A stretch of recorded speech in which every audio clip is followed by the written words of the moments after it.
Episode 127, and we are officially into draft week, and nothing has changed. Actually, not a single thing. I saw a stat the other day. The only two teams to do absolutely nothing since the regular season ended, is the Buffalo Sabres and the Toronto Maple Leafs.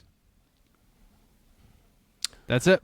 Well, the Toronto Maple Leafs, at least they fired they didn't come to new contract with Brendan Shanahan, so that technically should be a change. Well, we did fire Ed Gannon. Ed Gannon. We heard Yarmo. I wasn't even thinking about Yarmo. I was thinking about Ed Gannon. Forgot about that. Poor guy. Ed Gannon.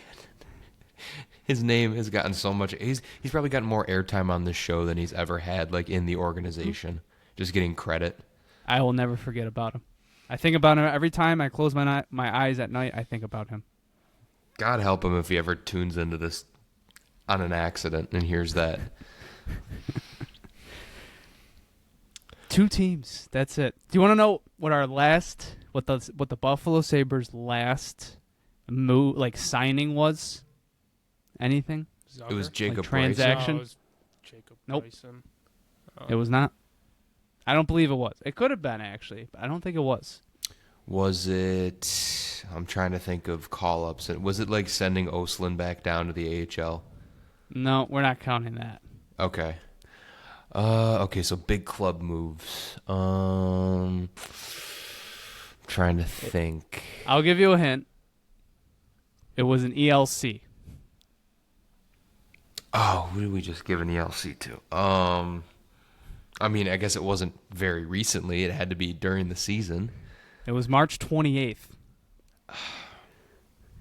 Tobias Leninen. Oh, right, Entry-level yeah. contract. Leninen. That was the last move that the Sabres made. Watch out, Devin Levi. Tobias Leninen is coming for you. That was almost 3 months ago. Man. Well, there's no rush, you know? You don't need a sense of urgency in a season like this. You just hang out and just, go with the flow, man. It's still a few days I away think from the it's- draft. I think it's... I'm not, freaking out because... I mean, this was a huge discussion over the last few episodes because we've talked so much about Josh Norris and more specifically the Dylan Cousins trade and how you could have probably waited until this offseason to, gauge that market, but instead you ended up doing that deal and ending up with a return that, personally, I didn't like. It's not that it won't work. I just not the biggest fan of it as time moves on here, but if you rush into moves, if you get pressured into something by the fan base, you could end up with that. But you could also end up with the Ryan McLeod trade. Somebody shouted at Kevin Adams, and he immediately got on the phone. I think, wasn't the trade done that day? The Sabres finished up their development camp. Kevin Adams is addressing the crowd on the microphone, and somebody's screaming at him from the crowd to do something, and he's like, all right, fine. I forgot about that. Do we always have to yell at him to do something? Why can't he just do something without telling us? That's why Yarmo's Like a in normal GM. there. Yarmo's in there to yell at him. Pick up the goddamn phone. Just yelling at him from across the office. I'm It's not. like Jim Nill's calling you for the 30th time. You didn't return his call on lunch. I'm not upset there hasn't been any moves. I'm craving one. There's been so much smoke around Byram, and there's been quote unquote rumors about other players, and I'm just craving some sort of move. Quote unquote, according to who? Which account are you referring to? Well, It could be more than one account. I would say Hockey which Insider one with are you? 2 Rs. it's tough to see what's real. If it comes from Friedman, it's real. If it comes from Frank Spaghetti, probably just making some shit up. It's 50-50. It's He's 50-50 with the Sabres. Look, there's not. He was many, the first one to know about the Terry Pagula meeting. Or he was the first one to say what was said in it. He's 50-50. I feel like the But he is Sabres are annoyingly he's annoyingly stubborn about this Peterka stuff. Yeah, he is. It makes you raise an eyebrow. He's been on this for a while, and if he's wrong about this, he has a lifetime of. There's a lifetime of things to throw back at his face whenever he reports on something. He's already been wrong. Discredibility there. He said they weren't trading Zegras, and he got traded. But then the fourth period, they don't know shit about the Sabres. And then they know zero. They have not gotten a single thing right. Yeah, they don't get anything zero. Right. That's why we were only linked to one person in their 40 top 40 it was free Brock agents. Besser, who no. Literally no connection They at all. just moved. They're moving Tage Thompson to the wing, and Alex Tuck is also in their top 6. Where's Brock Besser going to play? Yeah. But the GOAT... I think you're neglecting one the account. rookie of the NHL offseason, NHL rumor, what is that? NHL rumor account or no, he's not rookie of the year. Report. You can't regurgitate what other people saying in a misleading way. That's he's the basically most just popular funneling account. quotes. Who does he think he is? Roger. What was the account's name? Roger Hicks. Roger Hicks. Like Roger Hicks. No Roger stuff. Hicks. He Roger knows Hicks stuff. had sources. This NHL rumor account has 0 sources. He's just spouting whatever somebody else says. I don't know about you guys. I'm a big fan of the NHL Insider with 2 R's at the end of it. The guy with the question mark PFP screams insider. Claims to me. he is insiders. Everyone claims they have insiders if they say they're an insider account. That NHL rumor account, they must be either on summer vacation or they're unemployed because literally anything happens, they're right there. It's got to be a bot. No, they don't. Because this is what's happened a few times. Is he or she has written something he's written a quote unquote report about something that was talked about 24 hours earlier. Everybody was talking he circulated the report about the Sabres considering a buyout or trade on Samuelsson. And I'm just we saw this clip yesterday. Somebody on Sabres Twitter posted the clip from Sarah Valley's podcast 24 hours before. Why are we acting like this is new information? I hate him. It's from accredited I hate that account. account. Just because you have a check mark doesn't mean you're a credited account. Why is it this offseason, too? His account says he's been around for a very long time. He decided to lock in for this offseason. Yeah. He saw Roger Hicks retire, and maybe it is Roger that was Hicks. He's running 2 accounts. Well, I wonder what the wouldn't do last Roger Hicks tweet was because I know he I think went it was away a for a while. Sabres tweet. Yes. It was. He tweeted 16 minutes ago. He's been active. What? He's back. He's back? He's back. Yeah. Roger Hicks. I'm pretty Roger sure it was a Hicks. Sabres tweet before that, though. His most recent tweet, 16 minutes ago. Islanders and Leafs have not discussed a swap involving Morgan Riley and Noah Dobson, but both players are being shopped. Oh, he is cooking. I'm seeing all his tweets. I'm so glad he's back. Okay. Canes are heavy on might be saved. Marner. Let me Might see if be I can back. find a Sabres. Let me see if I can find something Sabres related here. Oh, here's one. Sabres and New York Rangers have had extensive talks leading up to the NHL draft involving Peterka, Byram, Lafreniere, and Keandre Miller. Does he listen to the pod? Is that a thing? That was our thing. Roger listens to the pod. No way. We were feel just like I saw talking that about that floating last around a episode. little. There was another one, too, from 7 hours ago. Sabres and Canucks discussing a Bowen Byram trade. Picks involved. More to come. There was the narrator. There was not more to come. I'm gonna have to put notifications on for Roger Hicks. I trust him. Trust him You're more gonna than get Frank spammed Spaghetti. with so many. Yeah, so he was his last tweet before this fresh batch was from March 7th about the Stars and the Wyatt Johnson extension. Oh, the Stars. And So then he was the first one to break that. That makes sense. And then he said, one day ago, he said, now that the season is officially wrapped up, I can finally get back to the old rumor mill. Some big New York Rangers and Leafs news to share. Let's go. I'll give him a follow. I'll drop a follow. I'm interested. He's back. Do you guys remember that NHL Rumors Daily account? Mm-hmm. Yes. He was I always thought he was legit because I swear he got stuff right.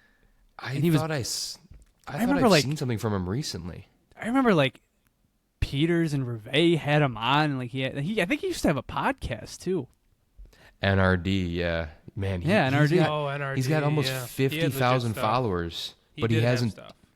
He hasn't tweeted in almost a year. Pretty sure he was. Yeah. He was one of the guys tweeting sources about the Eichel stuff. I was just about to say, I remember he was tweeting stuff about the Wild, and then maybe it was the Avalanche, and then both those were two teams that Eichel confirmed that like at separate points in time he thought he was going to each of those teams. I think he also was like the one person to predict Risto to the Flyers. When was the last time NRD tweeted? It's been his last tweet was July 2nd, 2024. Damn. Well, he can make a comeback. Yeah, maybe. It's only been a year. I mean, he definitely could. It's Come just, back, break where Mitchie Marner's going, and then leave again. And just go back, yeah. Do the old Bob McKenzie. What did Bob McKenzie come out of retirement to say? He broke some news the one year. He's like, all right, back to my margaritas. Back to my margaritas. I don't know. Probably scroll farther back. I'm trying to find to see if he said anything about the Risto trade, because that would be pretty interesting if he did say something like that. Oh, there it is. He came out of retirement last year on free agency day 1 to report Matt Dumba to the Dallas Stars. What a breaking news. Here's a shit sandwich, Dallas. All right, going back to my margaritas. Bye. We shouldn't be laughing. He might get traded here. Matt Dumba. Nah. He's going to be a cap dump somewhere. Right-handed defenseman without a trade clause. I don't know. Oh, look at that! Another insider switching up on the Elias Pettersson stuff. Now he's like, it's looking more and more unlikely. Yeah, 15 people have said 15 different things. That's what I hate about the rumor mill sometimes. It's just so much crap. The EP40. I don't think it happens, man. I don't think so, but like I don't know. But there's a week until his no trade clause gets put in place, so it makes sense why the rumors are starting to happen. Well, it's not even that. Yeah. I mean, you couple that together. Like if Quinn Hughes goes, why even keep Pettersson? Yeah. Right. And like Quinn Hughes could be gone as soon as next season. They said if he doesn't have a contract, they're going to trade him at the deadline. Yeah. And for me, at least to bring it And to it's the not like- Sabres, it's like rumor has it they're interested in Byram. They're interested in Peterka. It's like kind of lines up. And we know they've liked Norris in the past. I know the Sabres probably won't trade him, but there's players that the Canucks are interested that the Sabres have. So that's why it piques my interest. I'm not saying it's going to happen, but I think if it were to happen, we might, be one of the front runners. Unfortunately, there's so many things I want for this team to happen over the offseason, but I don't know. I've seen this song and dance so many times. There's been some fun It's just not going to happen. There's been some fun rumors that could still happen, but let's get into the meat of the conversation. So, draft week. Draft is in 4 days. Nothing has happened yet. Barely any NHL trades. I mean, yesterday the Kevin Durant was sent to the Houston Rockets for the NBA, and did the NHL have a trade? Did they have a single trade? I missed that. There was a swap. We had a Andre Burakovsky. Yeah. I think that was the NHL. That was the swap. They started the morning with an Andre Burakovsky cap dump, and that was it. Exciting stuff. I mean, today was pretty interesting, though. I mean, Friedman tweets out that the Ducks are going to trade Zegras, and then 45 minutes getting later moved it happens. finally. Yeah, Zegras getting moved finally was interesting. It took long enough. It just seemed like the writing on the wall was there for such a long time. He's just not a Flyers player. He missed Tortorella by 3 months. 3 months. It would have been we were so funny. close. We were so close. And it's not even like you can be. I don't even think you can really say like, oh, they would have never done it while Torts was head coach. Like, I don't know. Does Trevor Zegras scream Rick Tocchet player to you? No, definitely not. Yeah, that's fun. It should be interesting to see how that one pans out. I didn't have any interest in it personally because, I mean, the Anaheim Ducks didn't believe in him as a centerman, and I don't think the Buffalo Sabres should be taking that gamble right now with their center depth, which will be a little bit of our conversation today. But now that the off season is beginning to kick up, we're gonna see more stuff in the coming days. What does a successful Buffalo Sabres offseason look like? Like something that you can be, you know what? They did a good job. This team got a lot better, and they can compete for a playoff spot next year. I would say at least one addition to the top 6 and one addition to one of our top 2 pairs. I think that would be a successful offseason. Just one of each? I mean, I think that's realistic, too. Like, I think... We're not talking realistic. I still think one of each is successful. Like, it might not be, the best offseason you can imagine, but I think it's successful. Well, like, talk through that. Like, what does, like, I don't know. Give me 2 names, for example, that could be, like, commonly mocked. I mean, don't say Mitch Marner, but... I got some ideas Mitch if you Marner. don't have any. Like, Pedersen, Rossi. Rossi's probably the more out there name. Okay. That I think is realistic. Defense, I don't know. It's tough. I mean, like Noah Dobson is obviously the biggest name, but I can't really see that happening. That'd be a lot of money. I mean, Gavrikov is a free agent. I could kind of see that, but defense is tougher. But so you're good. You're good with one move, like one top 4 addition. I'm not saying like if we're talking realistic, that could be. But if you go into opening night and either Jacob Bernard-Docker, Connor Clifton, or Matthias Samuelsson are in your top 4, is that a successful offseason? I'm gonna keep it a buck. No. I'm not saying like it's failure. It's not like, the what best. are we I doing wouldn't here? call it a failure. We're spinning our tires, man. At this point, you're fine. If you're Adams, and it's weird because this organization is such a weird. They unfortunately they don't operate like any serious organization because you're in year 5 of this shit. It's like, dude, are you gonna try swinging for the fences at some point? But of course, no. He's secure in his job. Obviously, all he had to do was, make a PowerPoint for Terry on his yacht and got himself an extra season. But I think that they need to make multiple moves this offseason just to prove. And I'm not saying to make a trade just to make a trade, but like you need to be active most of this offseason. Just to get a little bit of life in your locker room and shake it up a bit, and B, just bring your fan base back a little bit. Like for me, I think successful would be like if somehow you got a Marco Rossi trade over the finish line, and then maybe you added like a Cody Glass into your lineup, and then you made a trade for a defenseman. I don't know. I don't care if it's Dobson. Still just one. We're still talking one defenseman. You got so much money tied up in Dahlin and Power. I mean, I feel like you could honestly.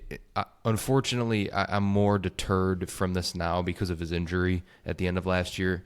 But I could have seen like a Power Dahlin pair, and then maybe you got one of you're a little more stacked on the left side. You could always try and rotate a guy up, and then make a trade on the right side.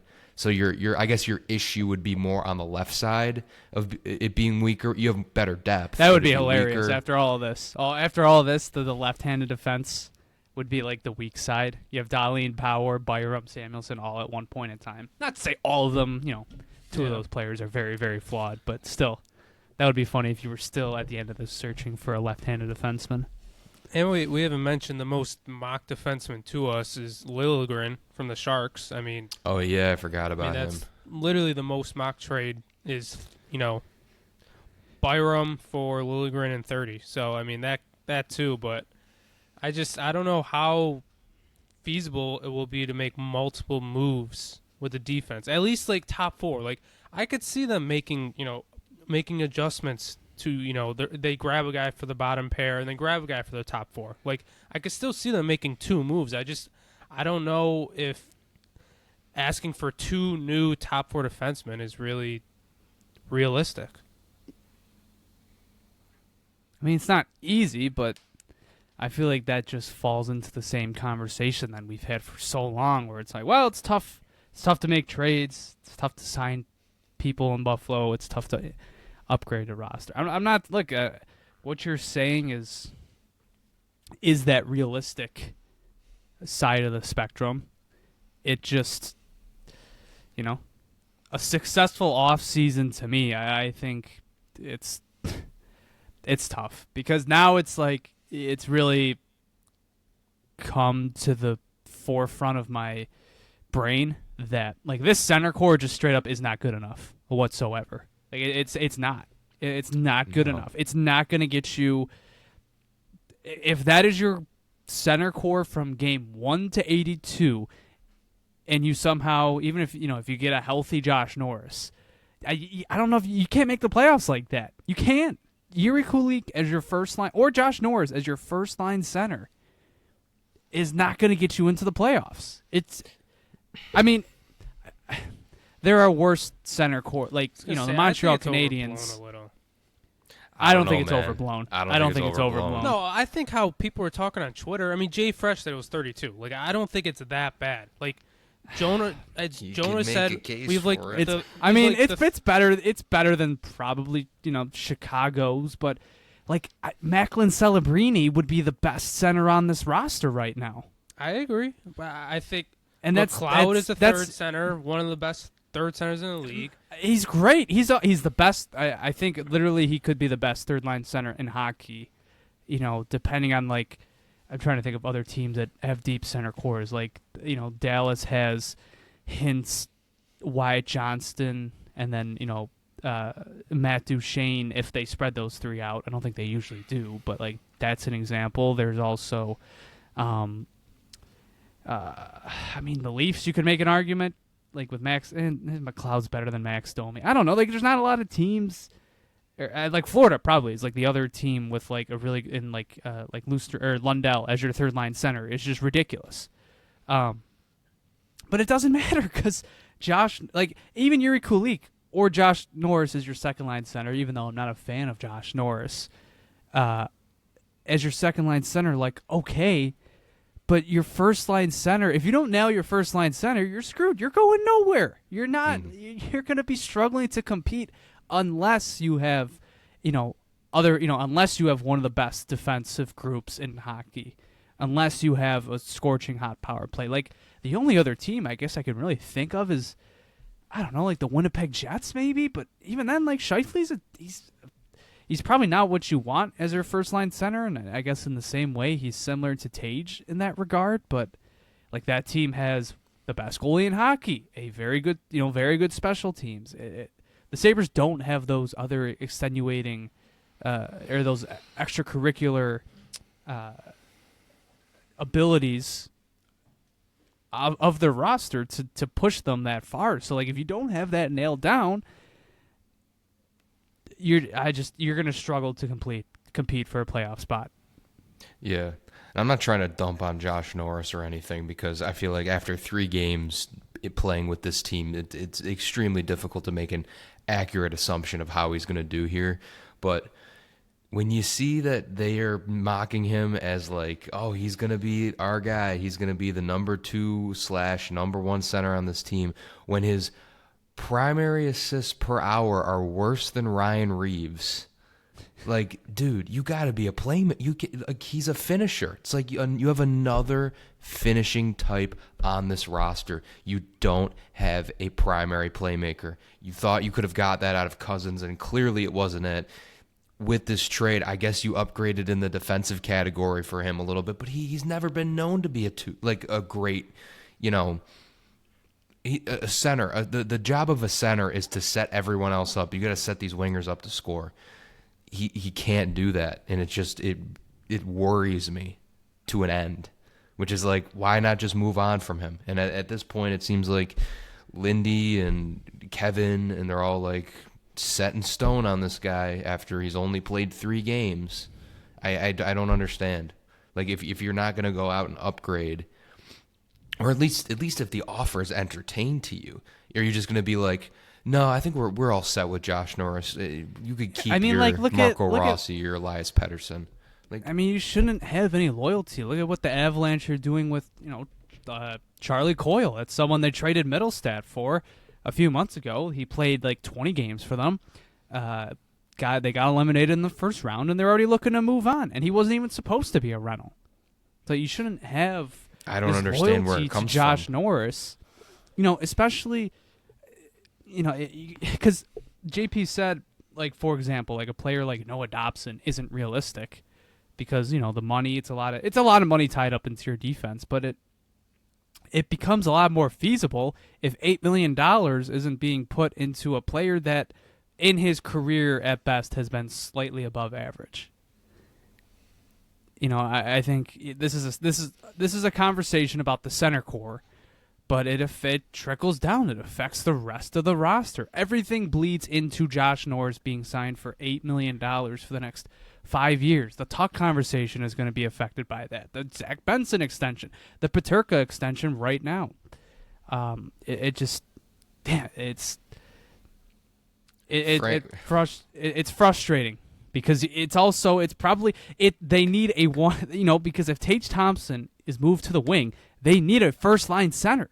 They need the hardest position to find in the sport. Other than a top pair right-handed defenseman. That is the toughest position to get in the sport. Well, I mean, that might not be too far away with what Frank Spaghetti's saying. This is from the NHL Rumor Report at 9:01. Fuck you. The Blackhawks have discussed moving the 3rd overall pick in a trade for Sabres' J.J. Peterka. Oh no! Don't hasn't generated much traction. JP didn't hear that. He said it hasn't generated a lot of traction. There's not rumors.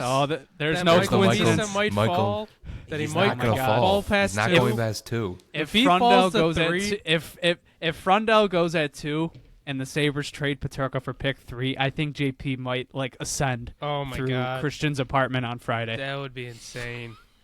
Genuinely, if he falls at 3, do it. I don't care. Oh my God. Yeah, but you get younger again. You get is Michael Misa already? He's probably not making your team as much as I wanted. I don't know. That would be tough if it was Peterka and you're clearing up money. If you are trading Peterka for Misa straight up, I don't think I'd do it, dude. But this is like the conversation we had about. Like a debate we had a long time ago when I was like, would you trade Tage Thompson for the 1st overall pick back in 2023? Yeah. Right now, I know, but I'm just right now. It doesn't sound as good. It doesn't matter. Look at the 2 people in that tweet are the 2 we've probably shit on the most this episode. So I'm not even going to entertain that. I highly, highly doubt the Blackhawks have offered 3rd for Peterka, and it would make no sense because that goes against all the messaging the Sabres have been about. Right? Yeah. Getting growing your home players and not. It's also bitten them. You got to move some guys, man. You can't again with the. I love the idea of the culture of you want to build a team that embraces the city and wants to play for your city. But this business will eat you alive. You got to go out and just find the next guy that wants to play here. And you know what? Guess what? If he doesn't like playing here and he's on a contract, he'll learn to like it because he's not going anywhere. If they were to make a move like that, it would pretty much be like Peterka's on the way out no matter what, and they think that's the best offer. I don't think they're probably not looking for that. We know supposedly they're not looking for futures, as they shouldn't be. But if that's the best offer, and I feel like if you were to make that trade too, it would be a draft night trade. Misa falls to 100%. 3, and then You don't. don't do trade that now. Peterka for unless Misa. I think even if somehow, because I still think there's been debate from the Islanders, but I think they're going to take Schaefer. But even if Schaefer fell to 3, I don't know. I probably wouldn't waste. It's not a positional need. Like Misa solves a lot of things if he turns into the player that he's supposed to be. But we can't keep waiting around anymore, guys. It's just not the offseason to be doing that. This is the Josh Norris conversation, though, ish. Which is why I'm for moving. If it's for me, like Misa is, Special player. Yeah. God, all right, JP, stop crushing. I haven't talked about him in a long time. All right, I haven't talked about him probably since we lost the lottery. You're probably gonna cry on Friday when they take him. When he goes off the board at 2. If he goes at 2, I'm not going to be upset. If he goes at 3, then I'll be upset. San Jose is just the wasteland of draft crushes. Yeah. Previous draft crushes. Yeah, they got a Will Eklund. good squad. Will Eklund just mysteriously came into he popped into my head at the gym the other day. I don't know. I just was my mind was wandering and it fell upon him. Trying to remember why. I mean, there's another. I think it was because I'm draft. I think it might have been about the Hagens conversation because it's like every draft there's that one guy that is projected to go top 5, maybe even top 3, and they just fall and fall and fall. Like last year it was probably Zeev Buium. The year before was Zach Benson. The year before that, honestly, it was probably Matt Savoy. Year before that, it was Eklund. And you got to include what's his name? The guy who ended up going to Seattle, but he was favored to be the first pick. Oh yeah, Shane Wright. Shane Wright, yeah. Yeah, well, Jay Fresh is on the Misa side of this whole argument. He said that Peterka's good, but I do not believe that the Hawks would be willing to potentially give up a player like Michael Misa. Yeah, I don't know why they would do that, to be honest. I think they would do that because they want to get a top-line winger to play beside Bedard, and since they already have a top-line center, that would be. I think Misa's a better option at center than Bedard. Yeah. I don't know. The Peterka We stuff talked is about so interesting, though, because, like we said earlier, Frank Spaghetti is, insistent that, he might not even be in a Sabres uniform come October. That it's some very strong quotes. Yeah. And then on the opposite end of the spectrum, it's Friedman is disputed at every corner. So it's really, it's got to lie somewhere in between. I don't know. It's really interesting. It's just there's a lot of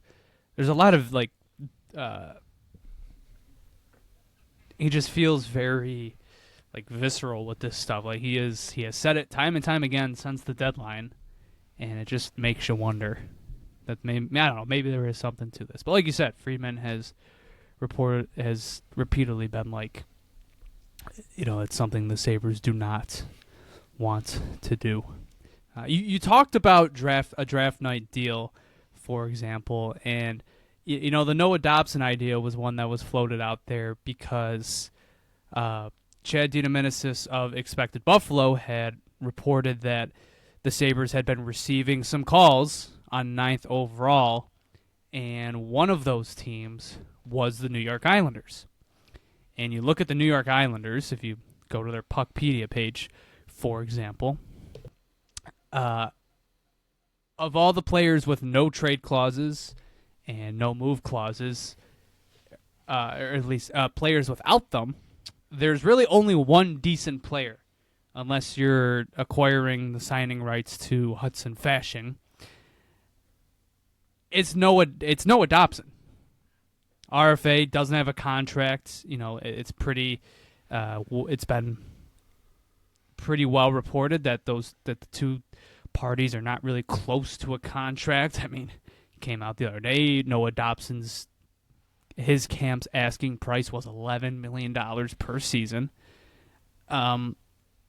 that's the one player that makes a lot of sense. So you can kind of connect some dots, given the fact that they are a team that I feel like it has been reported that they do really like James Higgins. Obviously he's a very good prospect, but also is from Long Island. Makes you wonder if on draft night we get to 9th overall and James Higgins is on the board. Is there a possibility that pick gets flipped in a deal for Noah Dobson? And there's your big, that's probably your big offseason addition. I mean, Noah Dobson was in the Norris conversation last year. Even 22-23, he was kind of a dark horse pick. Had a tough year by his standards this year. Isles fans were on him a lot. To me, it was very reminiscent of how people discuss Evan Bouchard at times. Very bad turnovers and defensive awareness at points. But overall, this is a player who, for a lot of other teams, would be their number one defenseman. I mean, you'd be your number 2. You'd come in over Power, I feel like. Especially, he's right-handed defenseman. I do think that kind of is like a slam dunk kind of player to target. Like, I think he's your best target out there for a defenseman. It's just whether you want to invest $30 million into your defense core. That's what it comes down to. The cap is going up, though. The cap will be over $100 million in a couple of years. To me, it'd be a no-brainer. But what scares me is just the idea of them doing. And you can't be scared of doing these ideas because at this point, you take what you get with this franchise. I just hope they don't look at it and go, okay, we did it, guys. We're all done. No more. We got Josh Norris and we got this guy, and we're good to go for next season. Team run it back again. You got to keep going. It's the contract dispute is interesting because, like I said, $11 million per season. I mean, that is obviously Donnelly money. Obviously, that's the Dobson's camp's ask. So, you would reasonably meet in the middle. So you would imagine it would probably land somewhere in the 9s. So, then the question obviously becomes, are you okay paying 3 defensemen over $8 million? And, if the Sabres go out and acquire Dobson, I think, it's going to be a mostly positive reception because there are too many, it's obviously a huge upgrade. I mean, he comes on this roster, he's the best right-handed defenseman since Calder, Tyler Myers. Yeah. I mean, before that... Was Ludman a right-handed defenseman? No. Or is it Talinder? Before, it was Teppo Newman. They were both lefties. It was basically Teppo Newman. Teppo Newman was here for... he was only here for a few years, but he was also at the end of his career at that point. So you're talking the best right-handed defenseman in a very, very long time for the team. But, when, the three of us discussed this a little bit amongst ourselves, one of my main concerns is just, is this, it's kind of the Byram conversation a little bit, just like, is this the place where he can get maximized the most? He is a guy who has gotten all the opportunity on Long Island, as in power play time. He comes here and he's immediately fighting for second power play unit time with Power. And I don't know, is that a situation where, you can justify paying, can you justify paying a defenseman $9 million to possibly be your number 3 and not even play on the power play? Well, let me pitch you a scenario here. They get Noah Dobson and then they flip Owen Power for something else. Nope. I actually just almost spit out my drink. No. I'm here to ask some hard questions today, boys. If we're looking for a roster shakeup here, I'm not saying sell Owen Power off for parts. That is interesting. But let's think about it a little bit. If you move Power, maybe you can get better in two areas, or maybe you could upgrade your forward group Well, you're definitely not also getting better if you move Power. It's like okay. a lateral move. It's just going from left-handed defenseman to right-handed defenseman, I feel like. I'm not saying trade him for a I'm not saying to if trade you him bring for a in defenseman. Dobson, then you trade Power. I just feel like that's pretty lateral. I understand that, but also you guys are saying, are you comfortable paying 3 defensemen this amount of money? I mean, am I comfortable? Something's No, got to but give, right? as you said, beggars can't be choosers here. Okay. And it's kind of it's. What if you could flip Owen Power for that number 1? They're not flipping Owen Power. What if you could though? Would you do it? Just hypothetically. I'm not saying it's possible. Would you do that? If you get Dobson, I guess if in a perfect this is what like a perfect universe looks like not perfect, but like in this scenario, if you can get Dobson for, for example, the trade that Chad proposed in his mock offseason article was Dobson for Samuelson and 9th overall. Like I think that's a slam dunk trade. You get out of a long-term deal in Samuelson, and get arguably a number 1 defenseman back. And then if you flip Owen Power to solve your 1C problem, like do you if you traded Power for it would have to be Pettersson. What the hell would the comp even be? Would Pettersson, would that be the Quinn Hughes plan B? Quinn Hughes solution? Honestly, they probably would do that. I mean, they probably should. I don't know. Like who? I feel like even then, Pettersson's these. I love him to death, but he's a question mark a little bit. Mm-hmm. Like I feel like with Power, you'd want to shoot higher. It'd be kind of like someone you wouldn't expect. What if it was like a? Man, I don't know. Artemi Panarin. No. It's got to be a number 1. If you're trading Power, it has to solve a problem. And right now, the biggest problem on this team long term is 1C. They don't have a 1C. So who has a solid 1C in the market? I'm just trying to run through teams in my head. I think a team that doesn't have a number 1 left-handed defenseman and has a number 1 center that maybe they would trade for Power, like maybe St. Louis. Would they give you Robert Thomas? Mm-hmm. Is Robert Thomas that guy, though? Is he that guy? I think he can be. I think he's very, very underrated. You think he can be? He's underrated. Well, I mean, like on a cup content. Like he's a number 1 center, 100%. Okay. I mean, St. Louis has gotten to the playoffs multiple times with him as the 1C. I mean, was he technically? Well, he wasn't technically the 1C on the cup team. Obviously, that was he who shall not be named. But I'm trying to think who else. I feel like that's the only one that makes sense. Like similar age. Other than that, you're David Pasternak. Like I said, it's got to be a center, man. And even then, he's going into his 30s. Yeah. It's weird because it's like all those. I feel like a lot of the really high octane, the type of guys are just pure goal scorers. A lot of them are wingers. I'm not saying all of them, but some of the centers are very underrated. That's the thing about Tage Thompson. You put him at center. He's a 1. I think he's a 1. He's a first-line center, and there are teams with similar issues to the Sabres right now that do not have a player that good. But if you move him to the wing, well, that's not that impressive. A lot of teams have wingers that put up the point totals that Tage Thompson puts up on the wing. I mean, what's the last cup winner who won without a bona fide first-line center?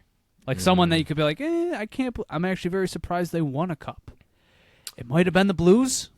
Yeah, was it St. Louis? But at the same time, Ryan O'Reilly won the Conn Smythe. He was absolutely 1C level.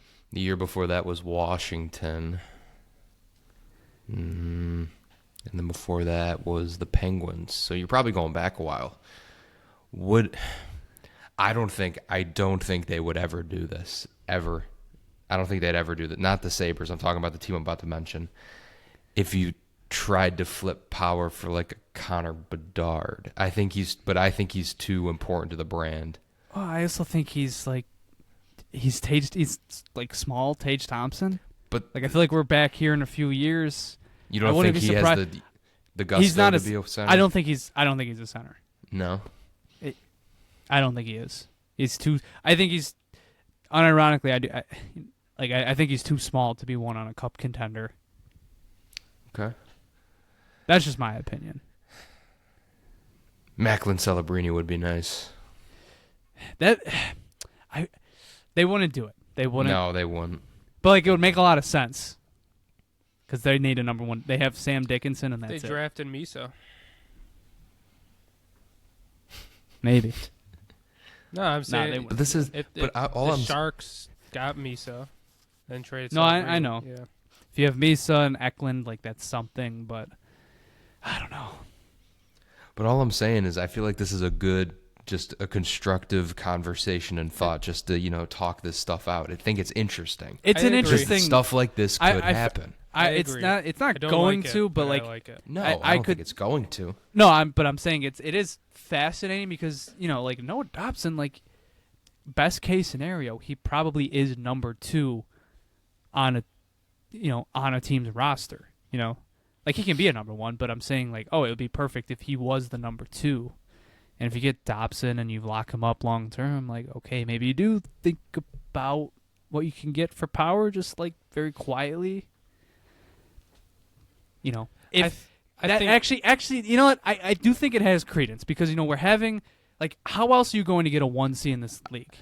I did it. I put the idea in his head, guys. I think it's did a it. fascinating idea because how else are you going to get a 1C in this from now to the future? Like if it's not You Pettersson, trade what- one of your star defensemen. it's really the only way to go. Maybe like if you get I don't know.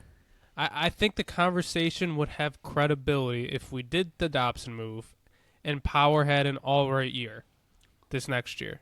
Then I think it would have some serious credibility. I can't see them doing it this offseason, but I think if they ended up getting Dobson, that puts some pressure onto Power to perform. Right.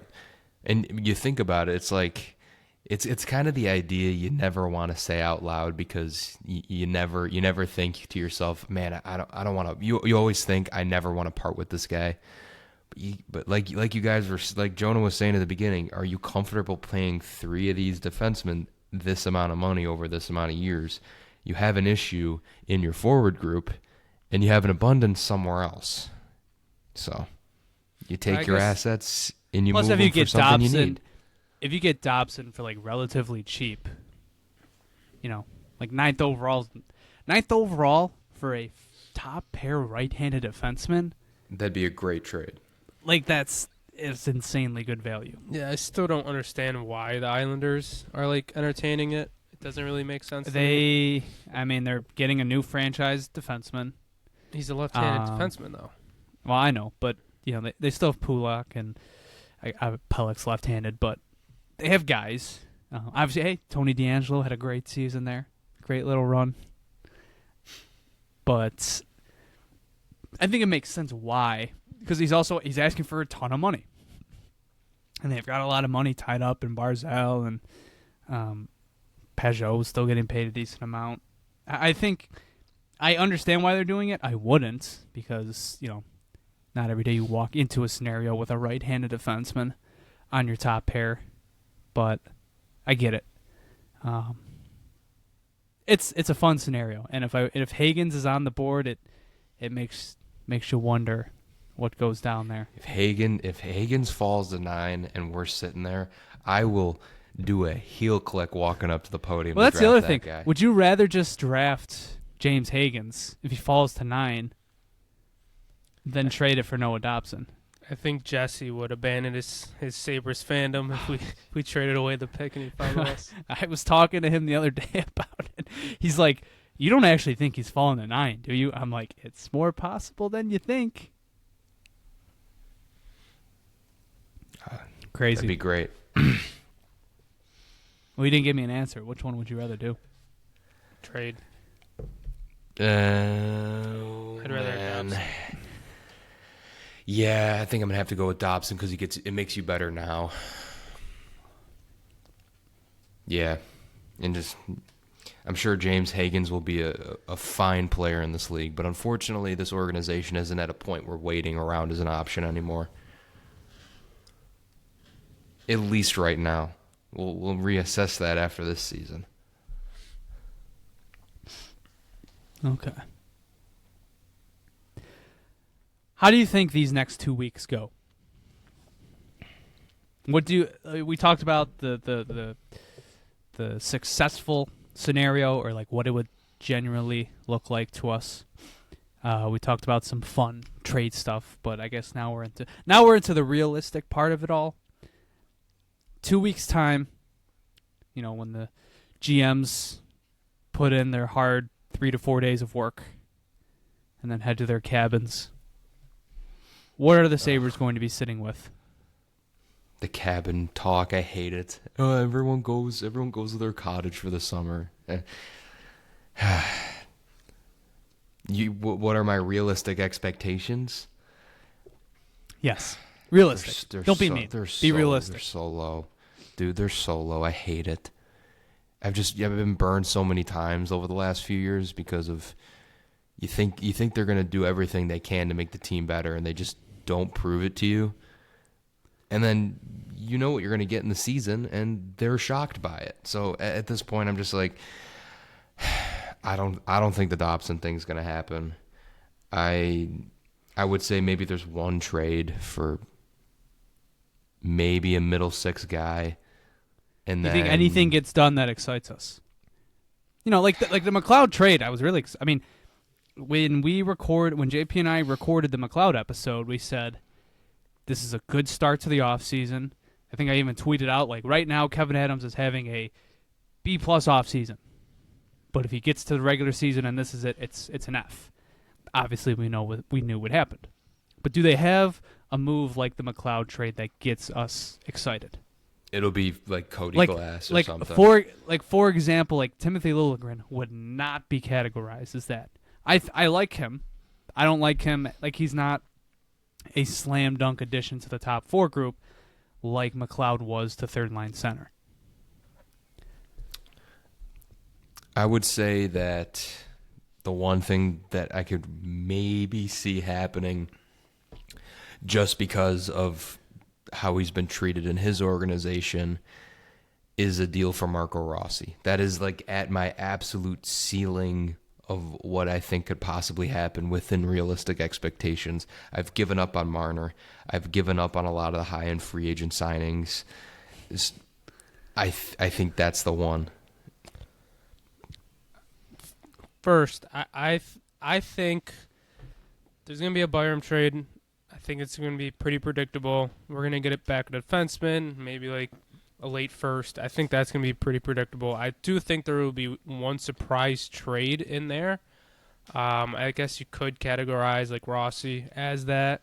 But I think there's going to be something that will come out of left field just because the Sabres, most of their trades, honestly, just come out of nowhere. So I think there will be something that kind of excites us. I don't know if it's going to be like a huge move, but it's going to be one we didn't expect and that we're going to be excited that it happened. But since we brought up Marco Rossi, if you trade for Marco Rossi, is he a slam dunk number 1 center? No, he's a different skill set than Norris and Kulich. I agree with that. Like, that's why I would be happy we get him. But I know he's like the talked about guy now to, maybe be our 1C.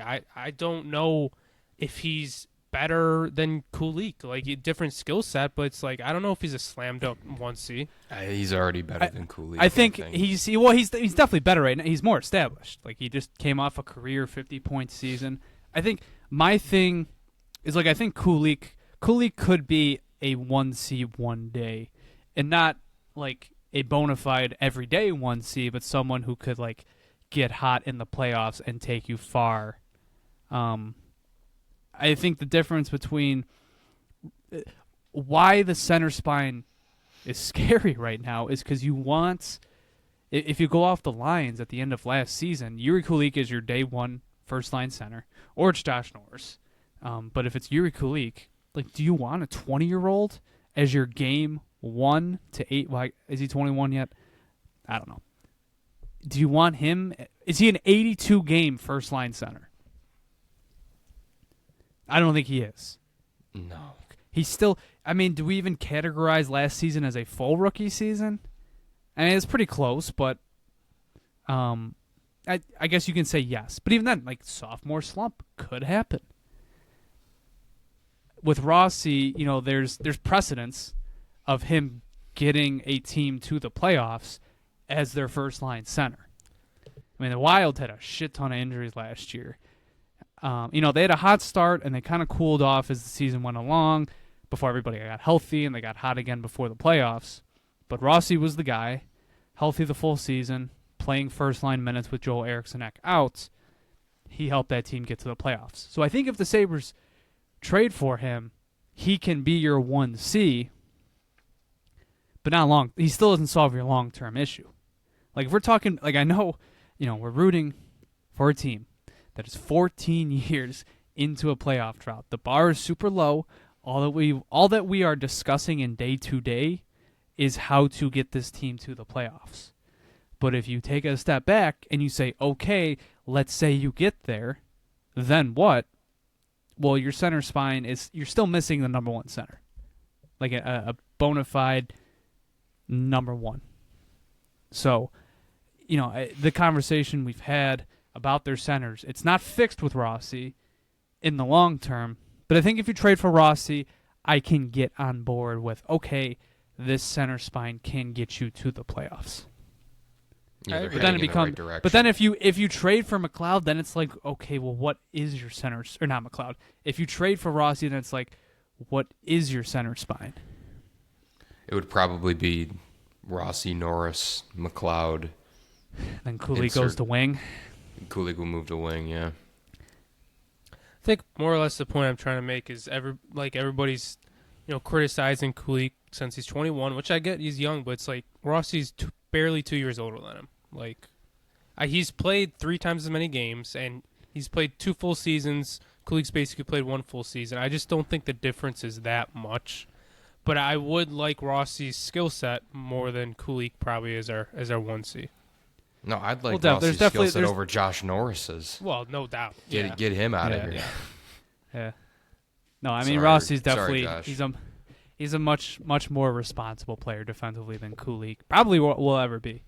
But I do think if Rossi is your move to, is Rossi going to be the move to get everybody excited? I don't know. Because that would be your big move too. I mean, once again, I'd be happy if you sign him to a 7x7. Yeah, you probably will. It's your big move. Yeah. It'd be here's like a realistic offseason in that scenario. It's like Rossi and Liljegren. Like, that would probably be your 2 big moves, and then maybe like another bottom pair defenseman. Jesus. That's why I better get rid of expectations are low, man. If that's your off season, man, like, you better have gotten out from the Samuelsson. You better have gotten out from Samuelsson and Lafferty ASAP. That's the only other scenario. Then even then, you're probably fucking saving $8 million in cap space again. I mean, like Lafferty, like, come on, you could just bury that guy in the lineup. If he's on the roster last year, I'm gonna flip the fuck out. Or this year. This year. Like, don't talk bad about the Sam Lafferty respect poll. I'd walk by it every game. He should not be on your roster next season. Trade him with attach a 5th for all I care. Just future considerations. Or honestly, attach him with Roseanne. I don't care. Doesn't matter to me. I'd rather have Tyson Kozak. I'd rather have like Lucas Rusak on the roster than him. Didn't Rusak go back to Europe? Was that ever confirmed? I'm pretty sure he did. Let me confirm that. I know it was him and Kisakov that were rumored to go. I'd rather have the ghost of Lucas Rusak on the roster then. Well, here's a round of rapid fire questions. Is JJ Peterka signed in 2 weeks' time?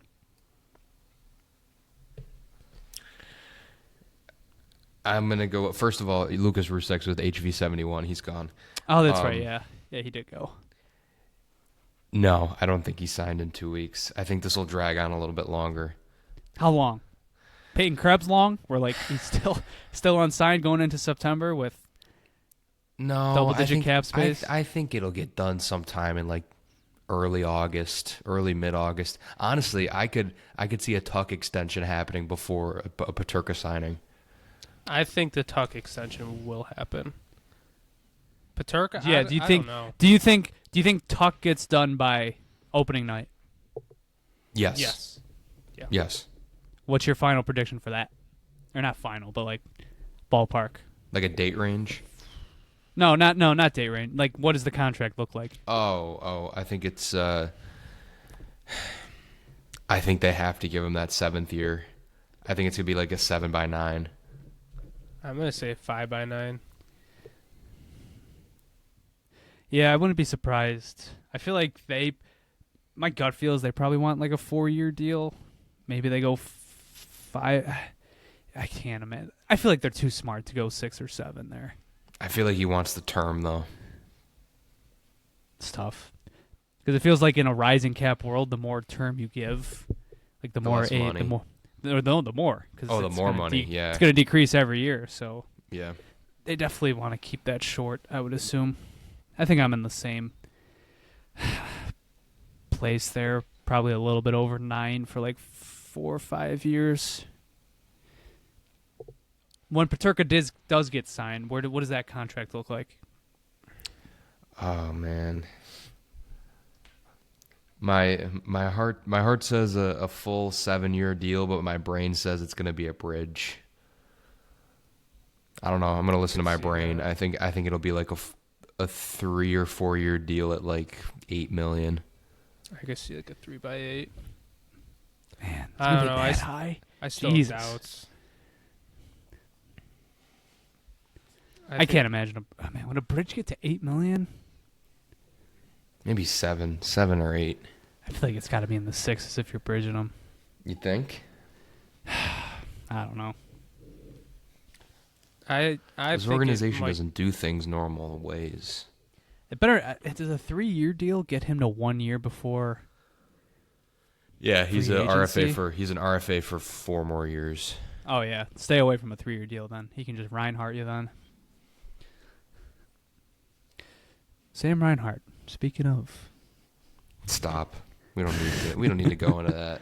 you're right. You're right. Good call. Good call. What about Matthias Samuelsson? Is he on the roster in 2 weeks' time? I hope the fuck not. Buy him out. That's a tough You know what? I'm on Team Terry for this one. Save some money, Terry. Buy him out. I don't I don't it's think worth they'll buy buying him. him I out. think you can get a team to take him. I think you get a team to take him, and I don't think he's that bad where you have to buy him out. He's just never healthy. He's like Josh Norris on the defense. I think he'll probably still be here, but I also wouldn't be surprised just because the discourse, the rumors. I mean, even Tage, kind of, talking recently. Like, I think that kind of brings it back up. I don't know. I wouldn't be surprised if he was moved, but I think I would still say he's still here, and he's just a bottom pair guy for you.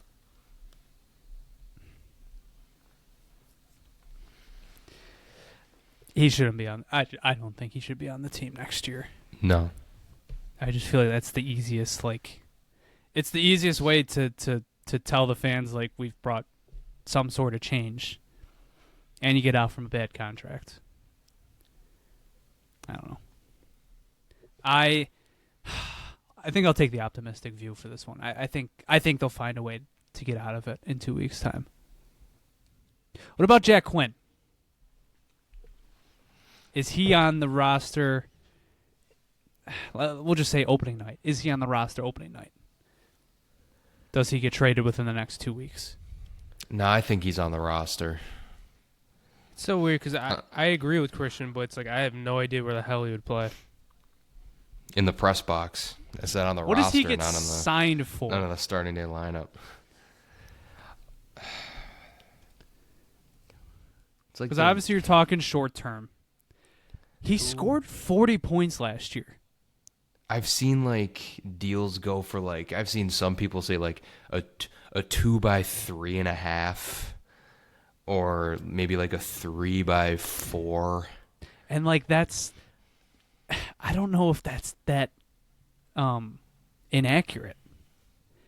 Do you want to know what do you think Evolving Wild's most likely prediction is? It's 2 years. Where do you think that money lands? 2 years, $4.5 million. It's not that high. It's 3.3. Like it's still kind of high. That's the Sam Lafferty contract. Where do you think? Here's this. How about this? Where do you think his 4-year deal lands? Like a 4-year Jack Quinn deal. Like $4.5 $5 million. 4 by 4. Yep, $4.9 million. Yeah. Jesus. 3 years, 3.4. Like that's like you were talking about a guy who probably shouldn't like make over 2 based on the year he had last year, but he scored. So it's like if you're trying to like if you go out and get Noah Dobson and commit a lot of money, or even Rossi and you commit a decent amount of money, like it's tough. It's weird to say, but like it's tough to fit Quinn into the cap situation too, because I think he'll be more expensive than you think. And like you said, like it's just hard to find a place for him. I don't think there's If a you spot for him on the roster. If you add one player to the top 9, he's out of the top 9. Without Right now, you someone. could. I don't know. What does the top 9 look like now? Kulik, Benson, Tage, Norris, Tuck, Paterka, McLeod, Greenway, Zucker. So you're throwing Greenway in there. I don't even think that's like a bad. I mean, you committed $4 million to the guy. I don't even think that's that like crazy to say, but I mean, yeah. And if you just make one forward addition, like there goes Quinn. I don't know. I wouldn't be surprised if he's moved, but there's been not anything has been said about him. But it's also like, does he really warrant an off-season rumor? Like, Right. Yeah. he could just be like a throw-in if we do like a deal. I don't know. The Quinn What do you for think they do in Quinn the for end? Rossi would be That would be funny. That'd be something. That would be very, very funny. Quinn and 9 for Rossi. How do you think it ends? What do you think they do? Not enough. I mean in the Quinn. I mean the never Quinn. enough. How does the Quinn scenario end? I think they sign him. I think they give him a short-term deal. I'm going to lean towards trade just because I would hate that. I just don't see any spot for him. I don't know. I'll lean towards trade, but I'm not really too confident in that. I agree. He strikes me as like the Olafson. Like, Yeah. oh yeah, they'll get a deal done this That's a offseason good point. and end up just bringing him back. Like for example, like I floated the idea, the Trevor Zegras trade. How dissimilar of a trade return is that to Jack Quinn? And like let's say the Flyers offered you that. A 2nd-round pick, Ryan Poehling, and a 4th-round pick. Do you trade that for Jack Quinn? Definitely. Yeah, probably. Definitely. Take your Seemed like people were opposed to it. Nah, I would do that. I think it comes down to like what you think of Ryan Poehling. What if it was like, let's say, because Trevor Zegras because he has played center, and I mean he's been on the cover of an NHL game, probably has better PR than Jack Quinn. What if it was just for pick 45 and the 4th?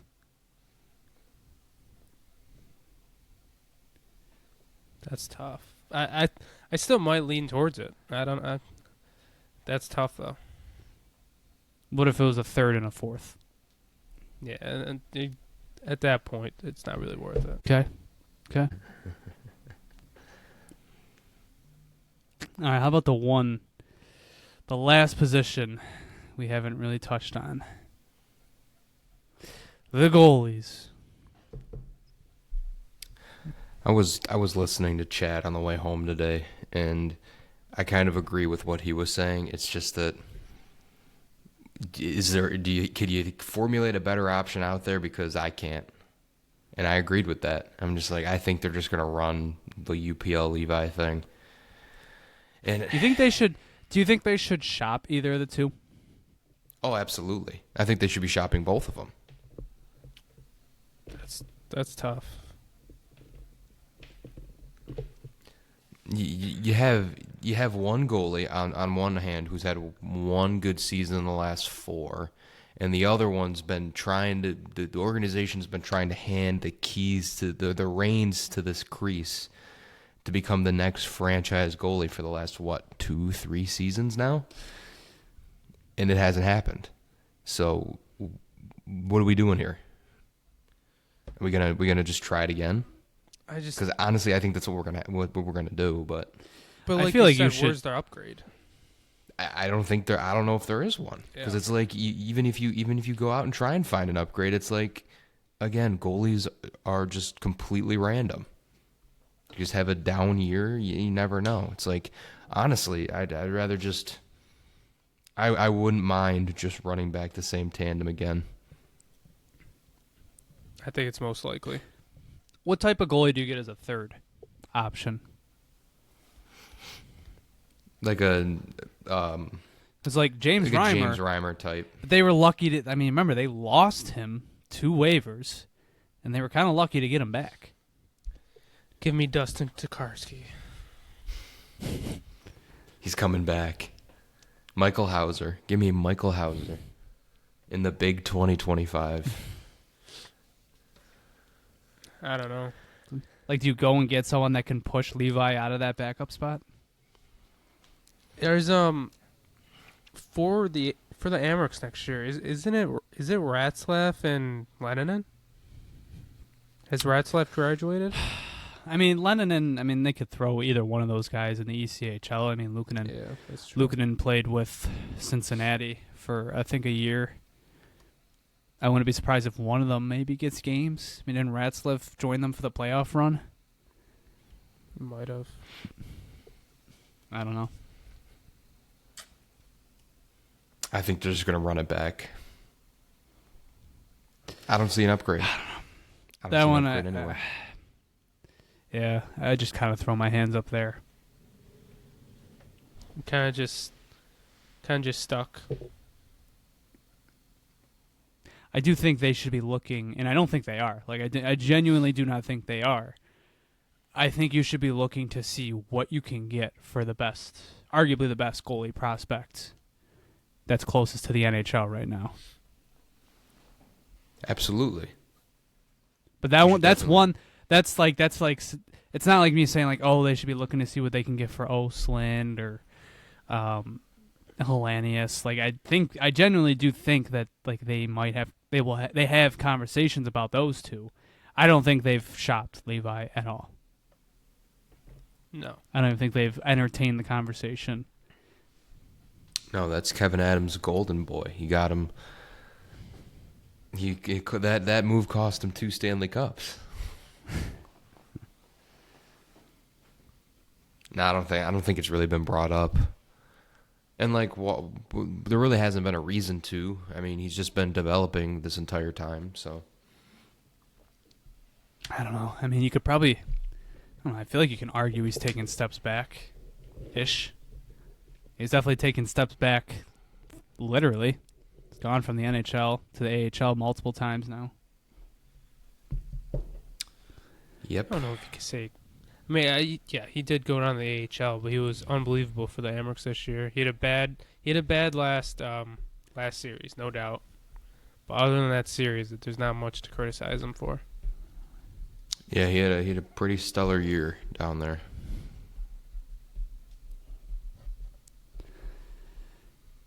Yeah, that one is probably just going to end with Luukkonen and Levi being your two guys. Yep. All right, well, we haven't really touched on it, and it's this Friday. the NHL draft. Do the Sabres make a pick at 9th overall? I know everyone's not gonna want to hear it, but that pick is being made.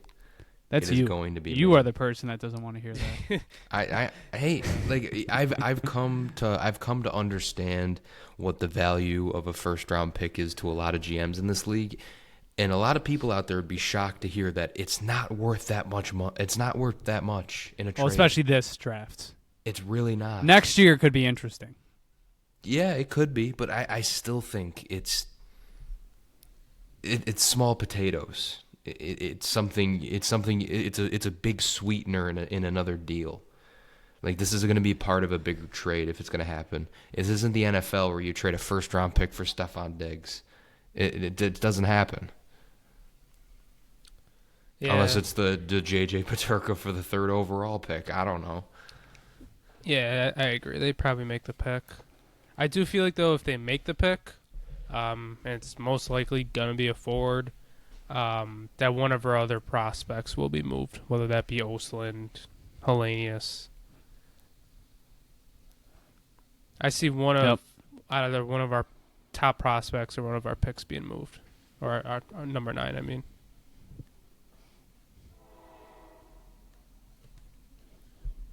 Hear that? That's the Porter Martone train rolling through. Don't worry. It's going to get louder. Don't worry. Or not. It's getting quieter. It's moving away.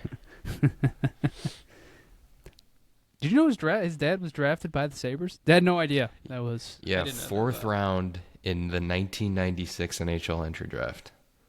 it's destiny. And It might it sounds be. like he might go to Penn State.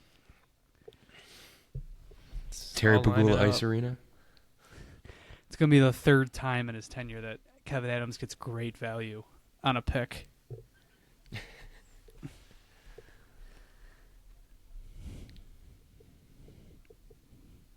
Did you also see who might be going to Penn State? Gavin McKenna. Gavin McKenna. And he's between the Sabres' 2 farm systems. He's between Penn State and Michigan State. Yep. Either way, I mean, Either way, it's a win for the Sabres. Either It's a way, he's win-win. ready for some Big Ten hockey. We'll take a win where we can get them. yeah, it's gonna be interesting to see what they do with the 9th overall pick. This draft is going to be. I don't know if it's crazy, is the right word, because, it in my opinion, like, it drops off pretty big after Michael Misa. But I think the draft order will be wonky. I mean, you've seen Hagen's falling to 9 and Mox. You've seen Porter Martone, who was, both of those guys were bona fide top 5 picks for forever. I mean, even post World Juniors, they were still pretty much mocked to go top, at least top 8. Like, neither of them falling to 9. We were talking mostly about guys like, are the Sabres the team to take a chance on Roger McQueen? Do they go Jake O'Brien? Do they go Reddy Mertika? Do they go John Aitchison? Is Victor Eklund is a name that's hovering around 9th overall. So it'll be interesting. The Sabres probably will have interesting options at 9. They'll have a lot of them. Yeah. So every year there's always been, like I said, William, Benson, Savoy, Eklund. A lot of guys always drop. That shouldn't. You know what I'm going to miss about not being the in-person draft is you'll see either on the broadcast or there'll be like reporters around being like, oh, this team's on the phone. Like something might happen. And then like nothing happens. But it's like, I'm going to miss that. Like you're not going to get anything. It's always nothing happens. But The sometimes picture you of never like know. Kyle Dubas with 2 phones. Yeah. Kevin Adams is on the phone. Oh, it was reported he's just ordering a pizza. Yeah. Making a reservation after the draft. Yeah. That is going to be a fun part of all this. They keep flip-flopping back and forth like, oh, we don't want to do the draft. Oh, wait, never mind. The Sphere was awesome. Let's go back to that. It'll be fun. I hope we just get something funny. We're gonna get something funny out of the Sabres war room, 100%. Something funny is going to happen. Something is going to happen in the background. I'm looking forward to see the makeup of their war room. It's just gonna be like a small little like 8.5 by 11 of like a Sabres logo over the giant Bills logo. It doesn't cover the whole thing. It's just like a little piece of it. That's true. Is it just gonna be like Bill's logo, like everywhere? Like, there's not gonna be any like Sabres, any insignia in that room. I wouldn't be surprised. But there's no crossover, so I don't know what that team is.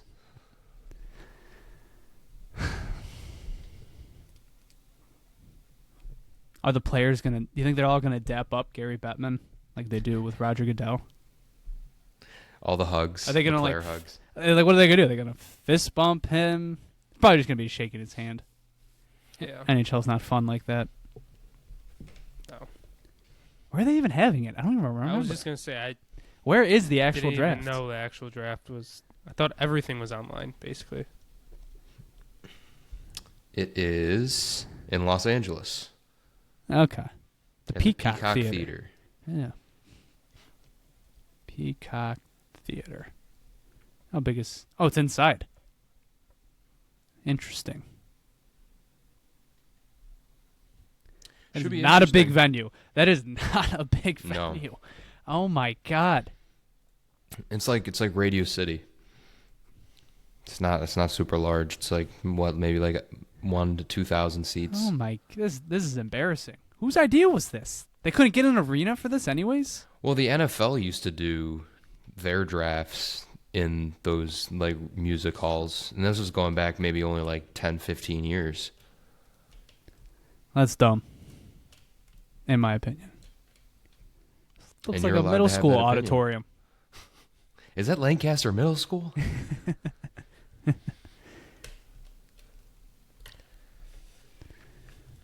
Well, can't wait to see Porter Martone be drafted on the same stage that Hamilton was in town for. It's going to be great. It's going to be a fun time on Friday. Don't worry. I'm Yeah, it'll be We're fun. gonna have a I'm great looking time. forward That'll to be it. fun. Mm-hmm. Draft is always fun. And then what? Free agency opens Tuesday? That Tuesday? Tuesday, yeah, I think so, right? What, July 4th is a Friday, right? Mm-hmm. Mm-hmm. So, yeah. On a Tuesday. Yeah, it'll be an interesting weekend. Even if the Sabres don't do much, other moods will be happening, so it'll be fun to see. Mm-hmm.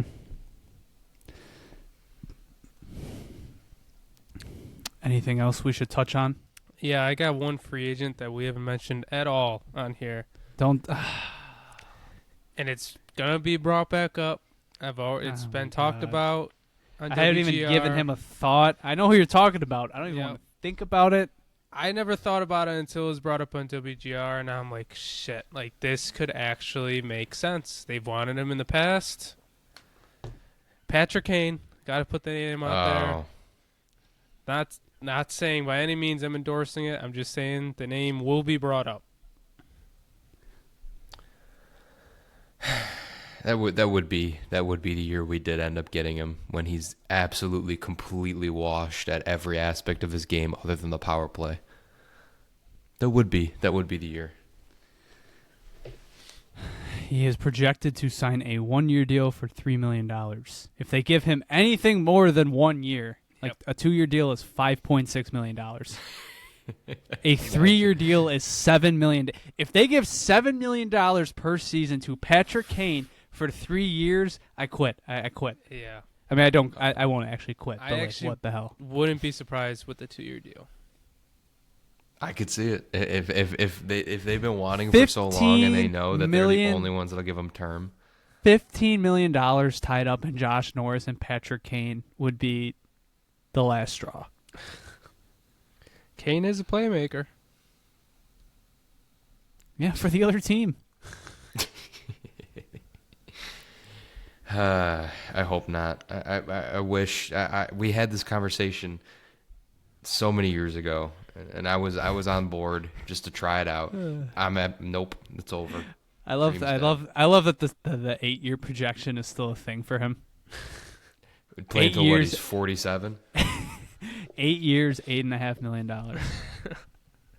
Like, not even one of those deals. Like, not even like the Trent Frederick deal, where like you sign for a bunch of years to keep the AAV down. Nope, just keeps going up for him. Oh my god.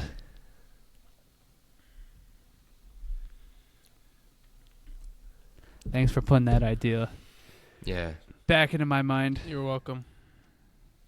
Had to put spoiler. Of course. Anything else?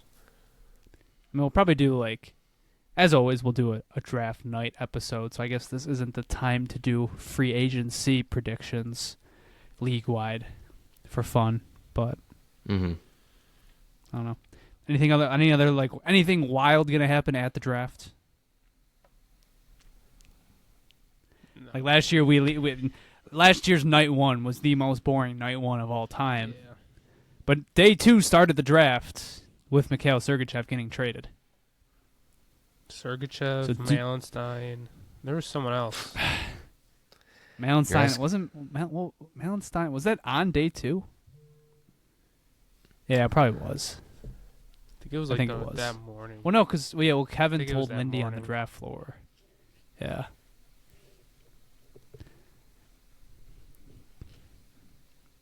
You're asking me a lot of questions I don't know the answer to, Jonah. Well, What's your angle here, buddy? I will say, Sabre Report is ready for some breaking news. We've been recording episodes for 3 years and we've never broken anything live. I don't even mean that. I'm just saying, something happens, we might be introducing something new to the brand. Wait. Ah, shut up. God damn it, Steve Dangle. What? 23 seconds ago, he tweeted, "That trade is insane." And then I clicked into his tweet and it says, "Just kidding, go to bed." God, I hate that guy. I'm just joking. I don't hate that guy. You pissed me off there, though, Steve. You do good work.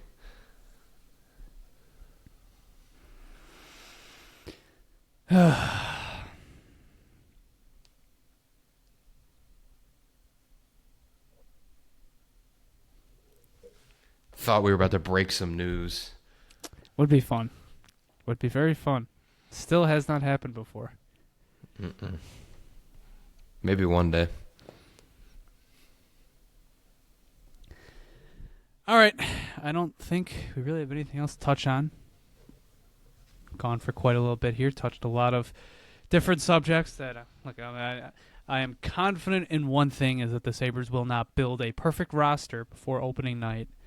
In fact, there will be inherent flaws. So,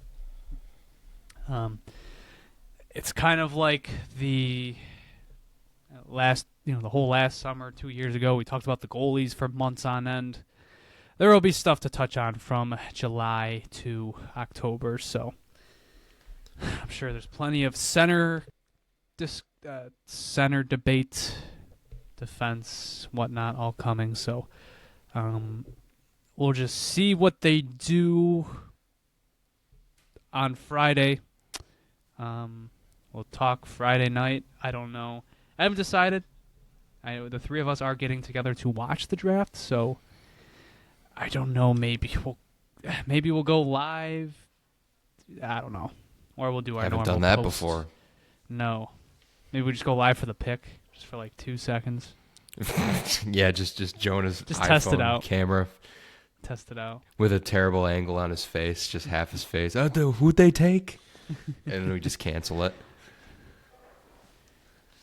I don't know. Either way, we're definitely going to talk Friday night, as we always do. Post reaction to the draft. And then that'll be our last episode, probably before free agency. I don't know if we'll do a free agency primer. I don't know. We'll see. Because we're also, I would assume, we will have a Bowen Byram trade to talk about. That is true. Mhm. Yep. By So the we draft, I might, hope. so we'll might split that up. I don't know. We'll see how the week goes. I think, unlike in years past, if like Byram getting traded is all but a done deal. It's just a matter of where and when. And what. So we'll see when that drops. But other than that, I think that's all we got. Thank you guys for listening. If you want to follow us on Twitter, you can follow us at the Sabre Report. Also on Instagram, TikTok, and YouTube at the Sabre Report. If you listen to this on YouTube, please be sure to like, share, and subscribe. Also, tell us what you thought in the comments. A lot of debate about various topics, so always love to hear your input. We always read those comments. If you want updates for the pod, you can follow us at Sabre Report Pod. Go give our friends over at the Buffalo Sports Talk podcast a listen. I think it's been a little bit since they put out an episode, but it is the doldrums of the NFL offseason. But stay tuned for their stuff. But other than that, if you got to this point, thank you very much for listening. We'll see you guys next time. And as always, go Sabres. Go Sabres. Go Sabres.